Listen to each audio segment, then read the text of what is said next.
ये हो जाए टीसीएस पे नंबर से पहले। जी बिल्कुल, यहाँ पे टीसीएस अगर हम लोग देखेंगे, वी हैव बीन टॉकिंग कि एक रेंज है जहाँ पे 4000 से लेके 4200 250 तक का एक मूव लेता रहता है। तो क्योंकि lower side of the band है और अगर आप ऑप्शन चेन भी देखेंगे तो 4000 में पुट राइटर्स काफी अग्रेसिवली प्लेस्ड है, तो यहाँ पे आई एम होपिंग कि ये प्रोटेक्ट करेगा। तो यहाँ पे 4100 का कॉल ऑप्शन हम लोग bull call spread will practice here. यहाँ पे 4100 का कॉल ऑप्शन जो रफली 70 रुपीज के अराउंड है, आप इसमें ट्रेड ले सकते हैं और सामने 4300 कॉल आप बेच सकते हैं जो रफली 20-25 रुपीज के बीच में है। तो यहाँ पे आपका नेट आउटफ्लो रफली 50 रुपए का रहेगा और यहाँ पे आने के लिए मैक्सिमम प्रॉफिट पोटेंशियल रफली आपका 150 रुपए का है, तो रिस्क रिवॉर्ड 1:3 है। Okay, TCS prior two numbers थोड़ा सा टीसीएस पे ही रहते हैं अनुज। टीसीएस ओवरसोल्ड, सुबह भी हम बात कर रहे थे, let's talk about TCS now.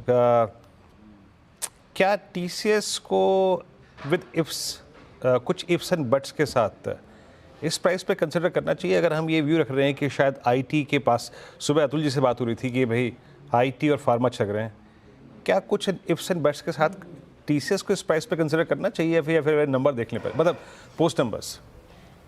पता है वीरू, एक्चुअली इशू क्या हो गया ना, ये मार्केट ऐसी है, इसमें मैं अगर ये बात बोल दूँ ना कि अब तो नंबर चाहे जो मर्जी आ जाए, स्टॉक और नहीं गिर सकता। तो आपने देखा है कि एचडीएफसी बैंक के साथ क्या हुआ पिछले एक हफ्ते में। तो इसके लिए इस मार्केट में आपको ज़्यादा वेट करने की ज़रूरत नहीं है अब, और सवा घंटा टीसीएस में कुछ मत करिए। जैसे जैसे शिल्पा जी ने स्ट्रैटेजी बताई है, अगर आप थोड़ा सा हेज करके अपने आप को कोई स्ट्रैटेजी बनाना चाहते हैं वो अलग बात है, वो ट्रेडर समझते हैं। लेकिन अदरवाइज़ जिसमें आपको ठीक ठाक रिस्क रिवॉर्ड भी मिल रहा हो वो अलग बात है। लेकिन अगर आप एक कंसिडरेट व्यू लेना चाहते हैं, एक सब चीज़ों को कंसिडर करके एक व्यू लेना चाहते हैं, तो फिर आप वेट कर लें। अब आज शाम को नंबर आ जाएंगे, मैनेजमेंट की कमेंट्री आ जाएगी, कल या तो 2-3% टीसीएस ऊपर खुलेगा या 2-3% टीसीएस नीचे खुलेगा, जो भी होगा उसके बाद भी आपको एक बेहतरीन मौका मिलेगा। तो मेरे ख्याल से इसमें बहुत ज़्यादा जल्दबाजी करने की ज़रूरत नहीं है। लेकिन as of now if you ask me, stock की जो पोजीशनिंग है वो इस हिसाब से है कि अनलेस बहुत ही ख़राब नंबर आए, बहुत ही ख़राब, अनलेस ऐसा हो जाए, बहुत ज़्यादा गिरने की जगह नहीं है टीसीएस में। वैल्यूएशन भी कंफर्टिंग है, स्टॉक ने ऑलरेडी काफ़ी अंडर परफॉर्म किया है और सीजनली वीक क्वार्टर है, तो ये हमें कुछ हद तक पता है कि शायद नंबर्स थोड़े ख़राब होंगे। आशीष चतुर्वेदी से एक टेक्निकल व्यू भी, फंडामेंटल व्यू भी लेते हैं। आशीष, आपके पोर्टफोलियो में है क्या टीसीएस और क्या व्यू होगा आपका?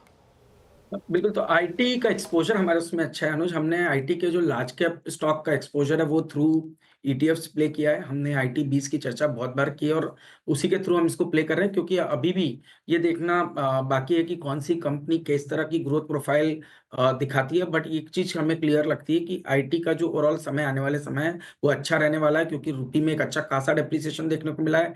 आईटी स्पेंडिंग में एक अच्छा खासा उछाल आएगा, क्योंकि केपेक्स साइकिल यूएस में बड़ी होती हुई नजर आएगी और ये केपेक्स साइकिल कॉर्पोरेट अर्निंग्स के लिए, वहां की कॉर्पोरेट अर्निंग्स के लिए बहुत बढ़िया एक मौका होगा और जो क्लियरली इंडियन आईटी कंपनीज को फेवर करेगा। बट क्या उसमें इंफोसिस बेहतर करेगा या टीसीएस बेहतर करेगा, अभी इस पे थोड़ा सा हम अभी भी श्योर नहीं है, और इसीलिए हमने लार्ज कैप आईटी को प्ले करने के लिए आईटी 20 के ईटीएफ के अंदर में पोजीशन बनाई हुई है। और जहां तक कि टीसीएस का सवाल है, मैं आपकी बात से सहमत हूं कि एक अच्छा खासा करेक्शन इस स्टॉक में ऑलरेडी आ चुका है, तो यहां से शायद डाउन साइड की पोटेंशियल थोड़ी कम है। बट क्योंकि रिजल्ट आ रहा है तो रिजल्ट का वेट कीजिए। बट फंडामेंटल पर्सपेक्टिव से मुझे लगता है कि थोड़ी डाउन साइड यहाँ पर कम लगती है। एक कहीं ना कहीं पॉजिटिव सरप्राइज आने के ज्यादा चांसेस रहेंगे टाटा टीसीएस के स्टॉक के अंदर में। तो प्राइसेस